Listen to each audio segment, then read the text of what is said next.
Beyond that, I've worked with General Assembly in a number of boot camps doing very similar things to this. And I've co-organized Denver UX, which is a meetup. We do monthly happy hours. We used to do quarterly events. COVID kind of crushed that for the moment. But I know that that's still on the radar. So if you're not part of Denver UX, we have a meetup page. There's a Slack channel that I believe Emily's shared with some folks. Matt's a member. He's been to plenty of the happy hours. It's a great time to come out and network. And so beyond that, I have a degree in sociology.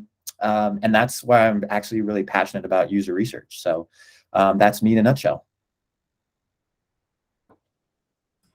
Cool, thanks. Well, we'll just start in the deep end. Dealing with a recruiter seems a little scary. And so what are the biggest misconceptions that we have about recruiters? Emily, do you want to go first? Or I'm sure I could talk for hours about this, but I can give you a quick synopsis of my opinions.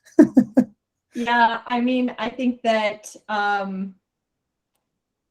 a lot of people assume that recruiters just have immeasurable amounts of time, and we are constantly being pulled in every different direction. So I would say that I hear a lot of complaints about people being ghosted, and it's an unfortunate thing that happens. But I also think that, if you follow up and you have that agreement with the recruiter that if you follow up and that they will respond, then you can go through a process with a job and not experience that ghosting as often. Different recruiters are going to have different levels of professionalism, but if you set that standard from the get-go, then it's going to be much easier to kind of move through the process with that recruiter. Yeah, and to add to that, I see there are a lot of amazing recruiters out there. There are certainly ones that are bad. I think oftentimes, as Emily pointed out, it's the bad ones that kind of ruin the reputation of good ones. And that does create some hesitancy and some reluctance. So what I'd say is, yes, that happens. But the other thing to call out is they're your best friend as it relates, whether it's in-house, meaning they work for the actual organization that is recruiting, or if you're in an agency, those are different folks, right? Those are different types of recruiters. Either way, though, they're going to be your best friend as you go through the process. And I think it's fair of you to ask questions, to Emily's point of whether it's, hey, let's agree to check in 3 days, or it's, can you give me some insight as to what to expect in the first interview, the second interview, et cetera. Additionally, who you're meeting with. So they can be a large treasure of information that is to use to your advantage. And so once you find a good recruiter, it's like developing any kind of relationship personally or professionally, put as much effort into working with them and getting to know them as they're, putting into you. But certainly once you found a good one, they will help you find good places to land and navigate you through the interview process, which can be in itself quite daunting, depending on the organization. Some companies I know have like 10 steps, which I won't get into why that's a bad idea. And then there's ones that have 2 or 3 steps. But certainly as you go through that, your recruiter is your best friend. Yeah, I don't know how I've done it, but I don't have any secrets, I promise, but I have had some great experiences with recruiters. And so I won't belabor, the challenges that are out there with recruiters, but I want to turn the focus back on us right away, because this is why everyone is here, right? What is the most common mistake that we as designers make during the hiring or the interviewing process? From my perspective, what I can tell you is people who are not prepared, whether that's, meeting with the recruiter themselves. So you haven't done homework on the company. You're kind of just interviewing to interview and you need a job. And that's really important, right? But you got to take some time to understand why you're interviewing with that organization. So that's one. The second is, in my experience, let me step back for a second. I think every recruiter has 1,000 opinions, just like all of us. And so what you hear today is my experience and Emily's, and there's lots of other opinions out there. So that said, the biggest thing to me is when candidates who are UX designers, UX researchers focus too much time on their resume. So I can promise you your resume is not what's going to be most important during the interview process. When a hiring manager gets your all of your information, the portfolio is the number one place they look. So that is where I've seen a lot of candidates fail, is they spend double the time on the resume and fail to create a really solid portfolio of what have you done, what do you bring to the table, and what are you continuing to learn. And so it's doing homework and making sure your portfolio is truly a great representation of your work. Yeah, and Nice. bouncing off what Seth said, I'll go into this a little bit later too, but making sure that you have a good balance between UX and UI in your portfolio and in your case studies, because the number one complaint that I hear from hiring managers is that it's either too visually design heavy or it's too storytelling heavy. There's got to be a good balance between those two. And you don't want to just overshare either. So have the right amount of content on the portfolio, but enough where you can have some side notes and talk about those things in a little bit more detail. Storytelling is the second thing that hiring managers will say sets apart a good candidate or the candidate that they hire over somebody else. Yeah, I don't know how that happened. I mean, I think that it's like it's an amazing skill to have, but it's so foreign for a lot of us, this idea of, you know, having to tell stories in amazing ways. What are I'm just going to stay with a portfolio here because you know, I'm 27 years in.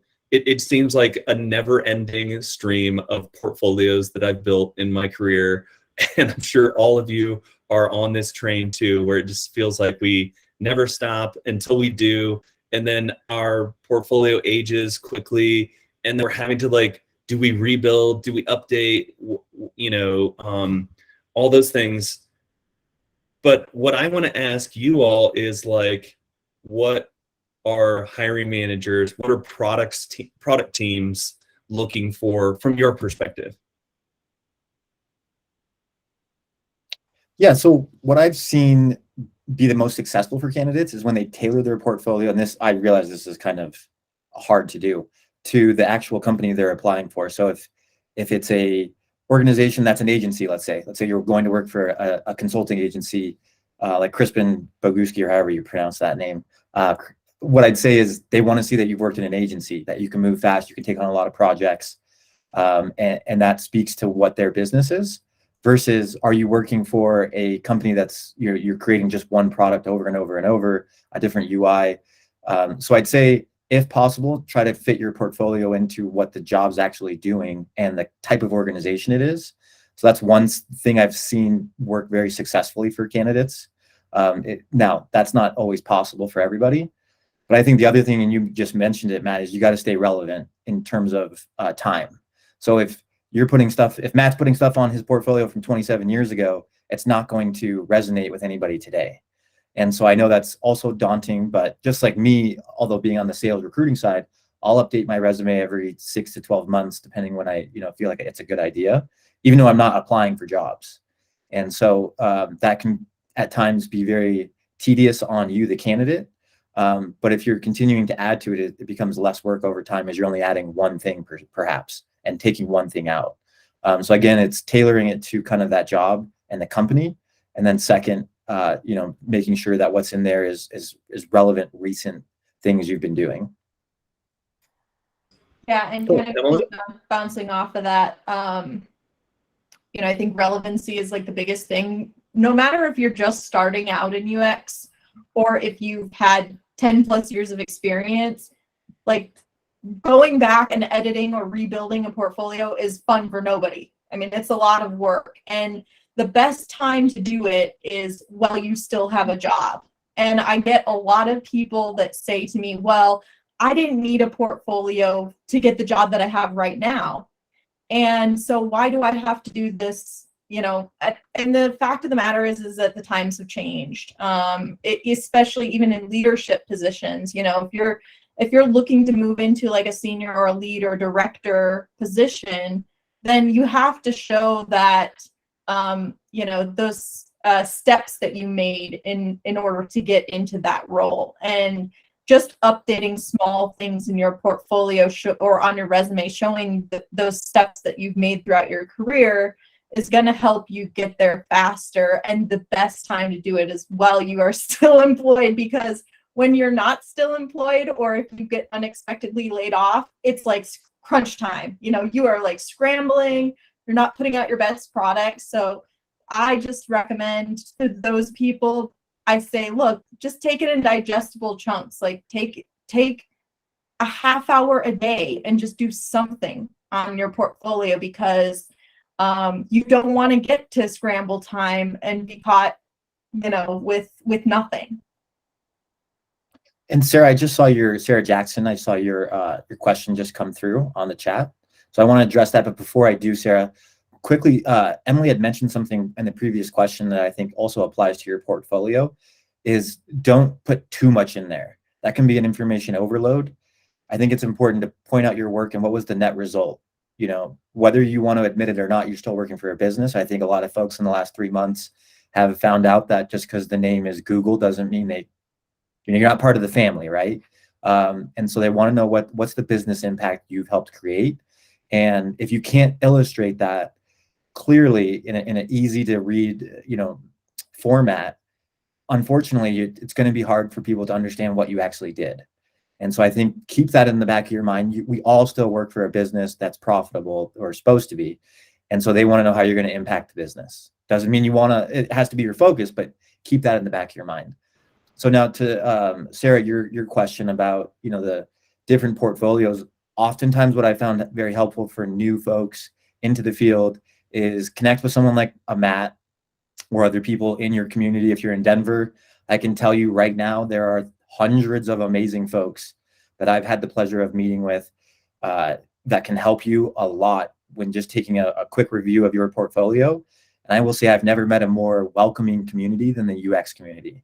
I've been to like hundreds of meetups all over the country for lots of different topics.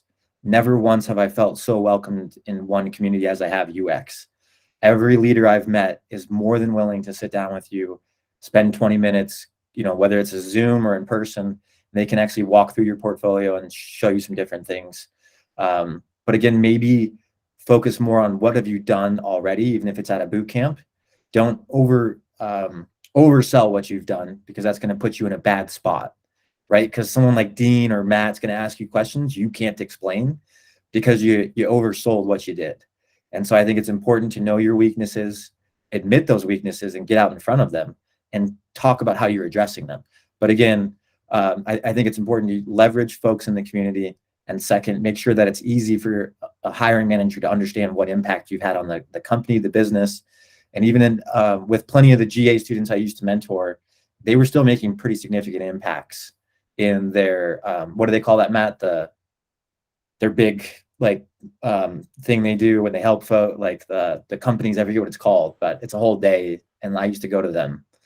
I'm just blanking on the term, but. Yeah, they have to do kind of like a final presentation.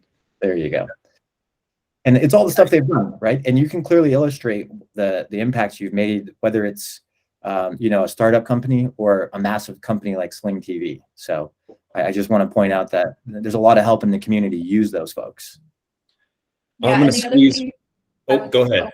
Sorry, Matt. The other thing I would say is that if you're changing careers mid-career, like I am, or looking to kind of move into something else, use those things as in your professional life that are related to UX. So like, for instance, I'm an expert at interviewing. I literally do it 16 times a day.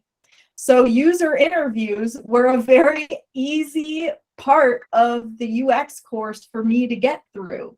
You know, if you're an illustrator, if you're an artist, like call those, don't make that the focus of your portfolio, but call those things out as unique things, because you're going to have that much more advantage over someone who is literally just coming out of design school with no professional experience at all. If you've been working in the professional world in a different area, you know how to communicate with people in a work setting. You may have gone into an office before. You have communication skills, and those are going to be things that also set you apart over people that are brand new and just coming out of school. Yeah, and Matt, before we get into the next question, here's something that Emily said that I certainly picked up on, but I want to call it out, is storytelling, right? And so I will tell you right now, I've gotten jobs I never should have had, primarily because I connected the dots for the hiring manager so they didn't have to. And I told a story that was so compelling. And someone told me this early in my staffing career, was essentially you're creating a highlight film or a trailer for a movie, and you wanted to get that hiring manager to keep wanting to see more of the trailer, more of that movie. And so as you're creating your own story, I think it's extremely important that, again, call out your weaknesses, know those, be self-aware. That is probably one of the most undervalued skills in interviewing and in work and in humanity today, is be self-aware, be empathetic, and make sure that you you tell a great story that's very interesting and it creates a need to hear more. Cool. Thank you for that. That's amazing advice. I've got one more question before we turn it over. If you have questions, please post them in the chat, and then we'll go to the crowd just after this. One last question.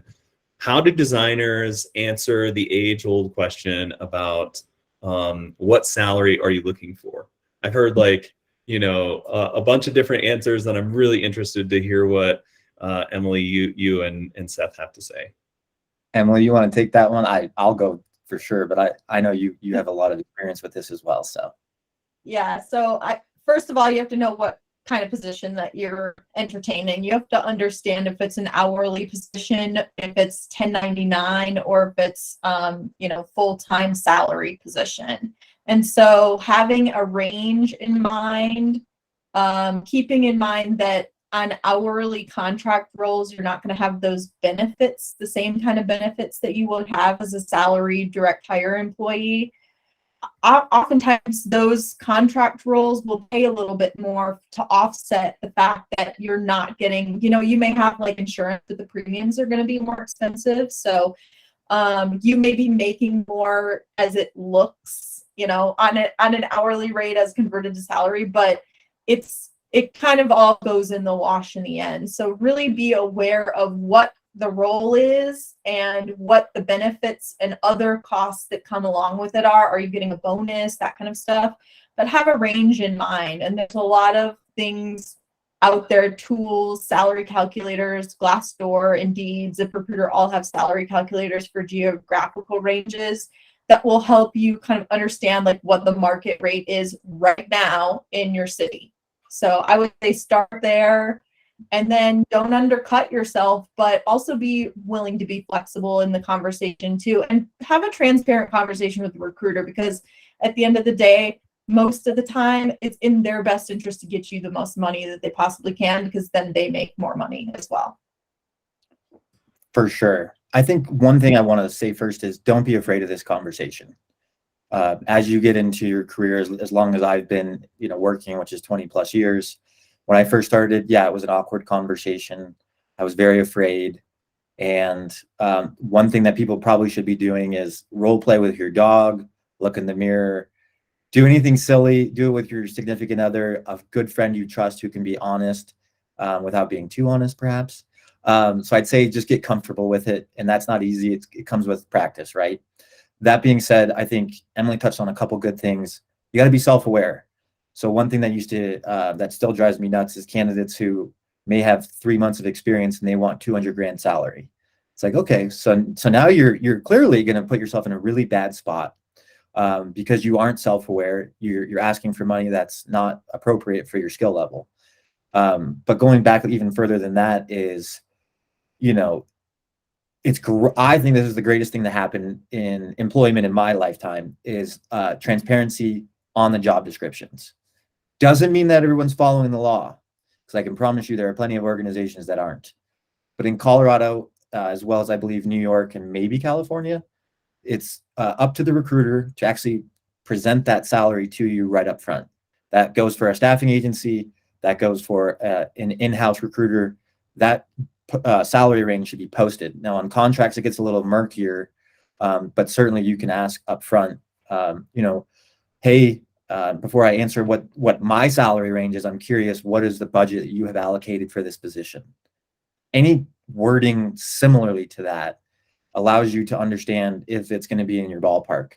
But again, if you're interviewing for a senior designer role and you've been doing it for 2 months, one, the recruiter's done a bad job, but two, you should know that that's not going to be a good fit for you because you don't have the skills. And so the last thing I would say is this is so hard for everyone to understand as human beings because we want that quick initial, reaction, feedback, everything. We want it fast, fast, fast. Your career is not going to be fast. I'm in, I probably have another 20 years of work, and I've been working for 20 years to put that in perspective. Matt's been doing this 27 years. He's probably got another solid 15 years left of work. If you really think about that, and then you're able to put your mind around that, you might be able to take less money today based on your financial situation and your bills to get long-term success in a great organization that might be offering, let's say, $5,000 less than this other opportunity. I can tell you that $5,000 in your paycheck at the end of the day is nothing annually. It comes out to like $2.50, a paycheck different. So you really need to think about the big picture before just determining, and Emily said this, what are the benefits? What are the bonuses? Do they have an eco pass if you have to go to work? There's all kinds of things that go into an offer, and you need to think about those things. So it's not just a simple number of, it's 100K. So again, just to quickly recap what I just shared, I know there's a lot. Know the market, be self-aware, be willing to take less money for a good opportunity, not like money you can't pay your bills, but think about this long-term because your career you got a little bit of time left probably. And don't be afraid of the conversation. And lastly, politely make sure that they share the information up front if you're in Colorado, New York, or California. Don't demand it. Don't be rude. Certainly, it may be a mistake or an oversight of that person. And so don't just come into a conversation with a bad attitude.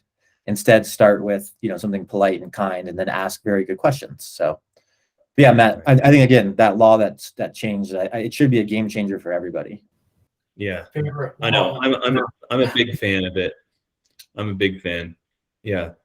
Okay, so this is where we do like a little timeout because there are some people who only have the 30 minutes, and that's cool. We actually usually stay an extra 15 and just answer some more questions or connect on networking opportunities. But for those of you who came and hung out for 30 and have to roll to your next one, thank you for being here. And we have some more questions. So let's take this one from Isaac.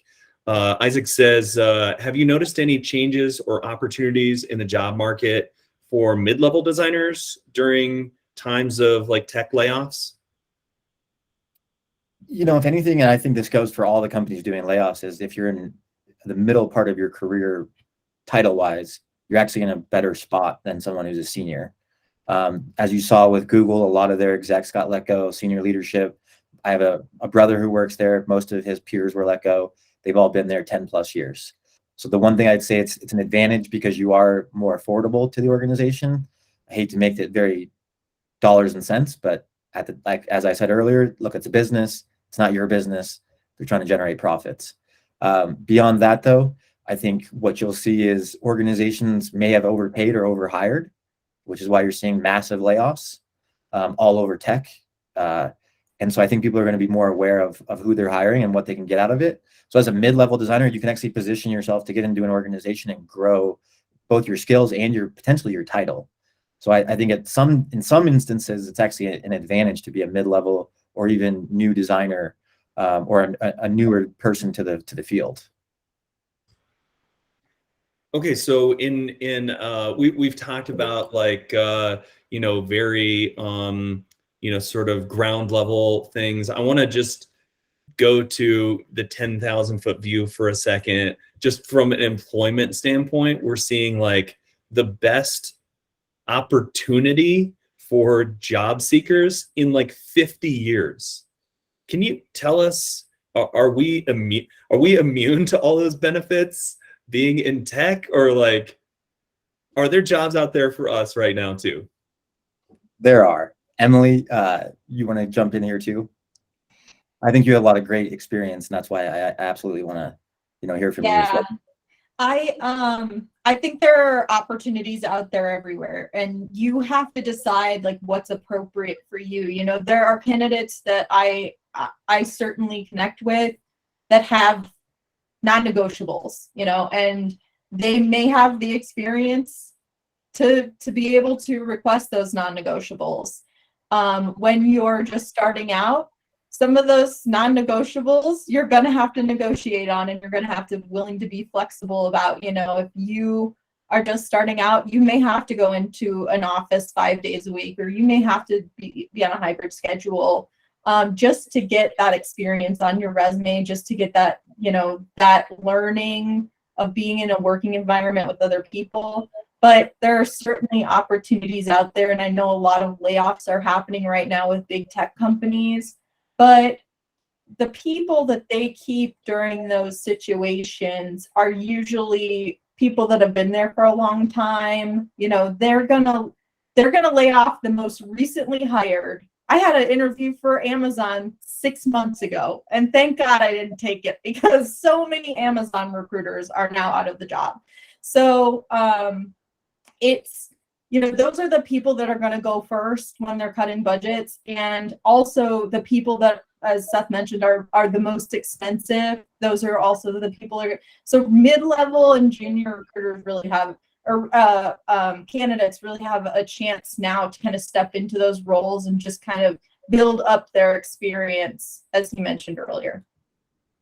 Yeah, and what you're going to see is a lot of companies will have let go of some maybe more tenured folks, and then they have to backfill those roles, but they have to do it within certain guidelines of the United States, which I'm not going to get into. But anyways, what I'll tell you is they can hire someone cheaper and call it a different role, which is actually an opportunity for you all. But I think there's plenty of opportunity. Not only that, but I think the COVID, one of the few positives of COVID, right, was remote work. And yes, you still have companies requiring on-site, but now you can potentially interview for a company in Florida, New York. It doesn't really matter. I've had a few folks even work with companies overseas. I think that creates its own problem. But to Emily's point, I think you need to look at this again, going back to my comment of long-term. How does this job get you to where you want to be in the next job, right? Wherever you get your job, I can promise you everyone on this call will have more than 2 jobs from today going forward before they retire. I can promise that. And I would put $100 on it. If I had more to give, I would. My daughter's pretty tight with my money. But what I will tell you is we're all going to have more than one job after whatever next job you get. So keep that in the back of your mind, and don't necessarily look at it as what do I don't like about this opportunity. Instead, say to yourself, how can this help me get where I want to be? We've all had to do that. Dean, Brittany, Matt, sorry, Matt, I didn't mean to call you Matthew, and Emily and myself, we've all had to do it. Yeah, and there's a lot of like stigma in hiring about job hoppers. I tell hiring managers, please do not use that term in the last 3 years, because it wasn't a lot of people's choices to be job hoppers in the last 3 years. The market has been completely crazy in the last 3 years than it was over my other years of recruiting experience. So I think, it's okay if you did a little job hopping or contract hopping during those last 3 years, but you also want to be somewhere for long enough where there's longevity in your resume as well, because people don't, the companies, hiring managers don't necessarily want to see that you're just constantly looking for the next best thing as well. Like, there has to be some sort of longevity there. Totally agree. Thank you for that. Okay, so we got 5 questions from the audience, and I want to make sure we hop through them a little bit. So maybe we just like popcorn a little bit through these. There's been a huge influx of new designers into the field during the last couple years. I've read that it's like 135,000 UX designers over the last 3 years through boot camps, right? So assuming not everyone goes, it's a big shift. Like we're going to have a lot of visibility over the next 5 years of UX design sort of cementing itself into the sort of corporations of tomorrow. What are the opportunities there? What does that mean for the field, or what do you foresee is going to be different because of that visibility? I'd say one thing that I will tell you is, quite honestly, out of that usually 135,000 or whatever it was, I wouldn't be surprised to see 30 to 40% of those folks drop out after 6 months in their career search. Or they get a job and they land it and they realize this isn't the job I wanted, Mm-hmm. and they haven't fully researched enough to understand what's your day-to-day going to look like. So one, I think you're going to have a lot of drop off, but two, Matt, to your point, the same thing's happening with developers, right? If you look back 20 years ago, nobody was going to see you for engineering, for software development. I think my brother was one of the first classes there, and he graduated in the early 2000s, to give you an example. And now you're teaching a UX design course at CU. Right. That's just unheard of, right? 20 years Yeah. ago, people would have laughed at you if you would have said that. Yeah. So I think one They're company, still laughing. yeah, well, shame on them. Here's what I'll tell you. The more and more companies that are successful, they're employing folks like you. So there's going to be a huge need. The saying about Facebook is no one had to teach you to use Facebook. That's one of the reasons they were so successful, because you could just get in there and use it, and it was very it was very intuitive, not counterintuitive, but it is very intuitive. And so that's a good, case study for why you need a good design and a good user flow. And so be patient, but again, you're going to see lots of organizations that may not be in tech. They could be, Farmers Insurance. I know Remax has a huge UX team. That's a real estate organization. And so again, I see someone posted here about, fashion tech, ed tech, but I'll tell you, there's a lot of fitness organizations that are coming up that, you'd never think of. Choose Fitness is one of the folks I've seen do a decent job of hiring a lot of designers and researchers. So I think, yes, there's going to be more candidates, but you're going to see a lot more opportunities to equal that out. And additionally, just like every career or every discipline, you're going to have people dropping out for one reason or another, due to retirement or just other interests. Emily, what do you think is? Oh, sorry, Emily. What do you think is the best way to deal with NDAs and a portfolio?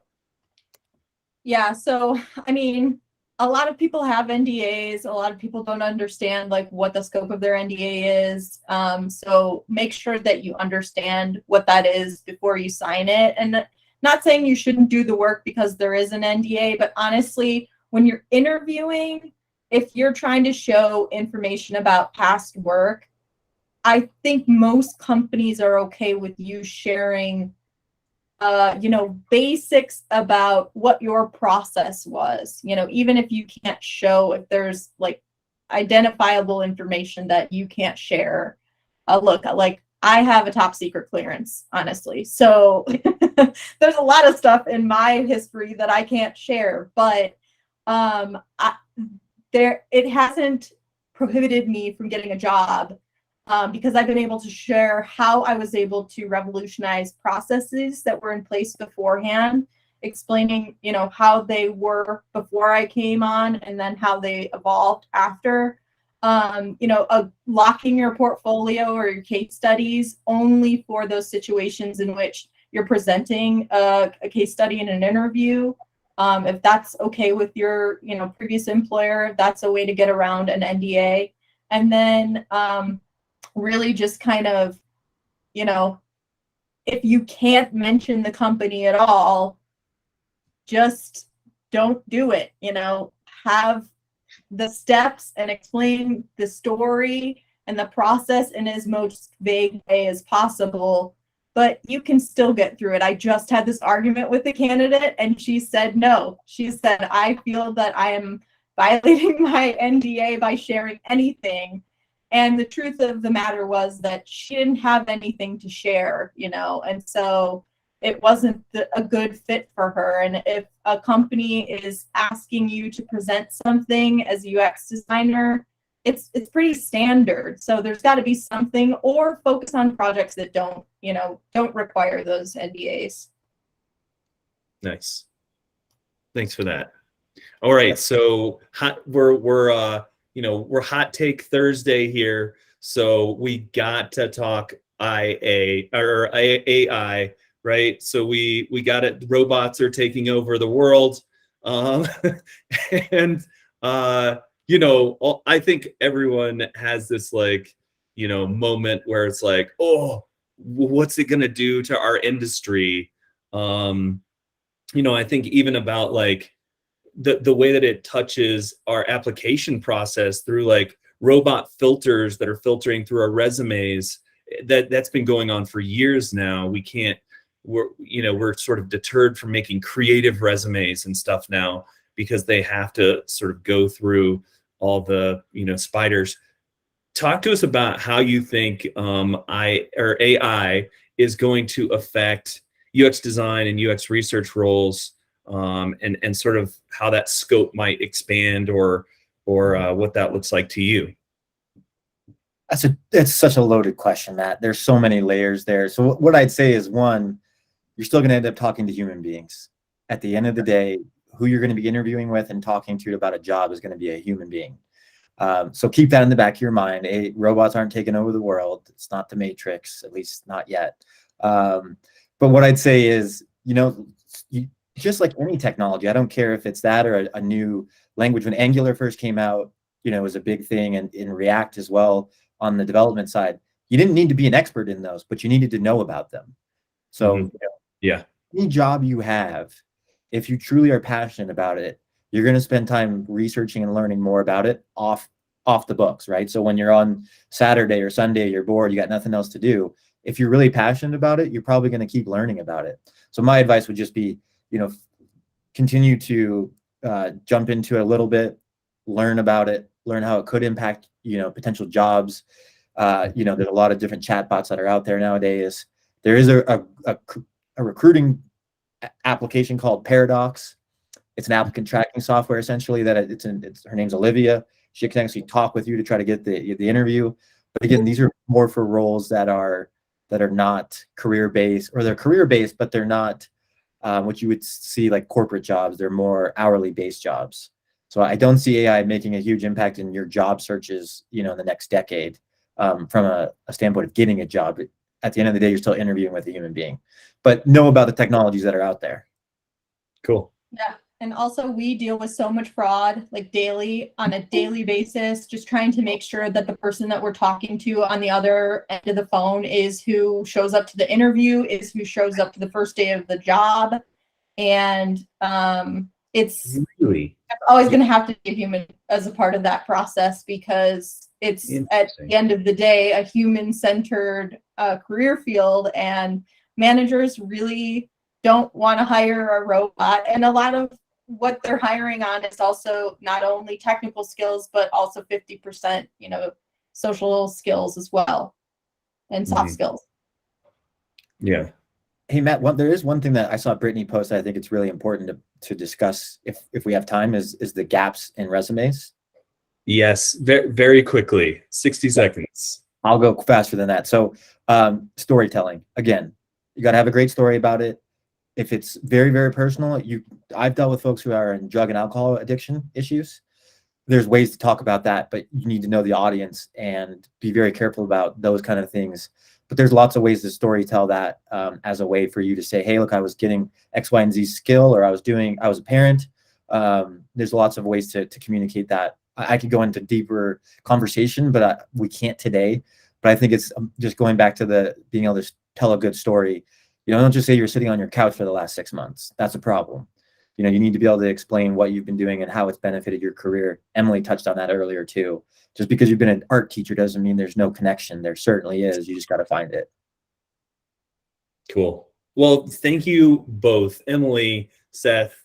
Really, really appreciate it. It's so cool to have you all here.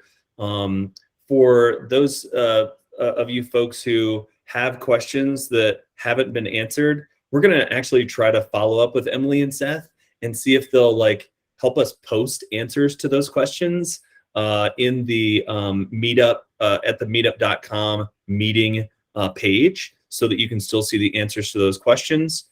If you want to network, we have a networking just like doc that you can just stick your information in there. So it's just a Google sheet, super easy. Fill out your information, and that just kind of opens you up to connecting with other people.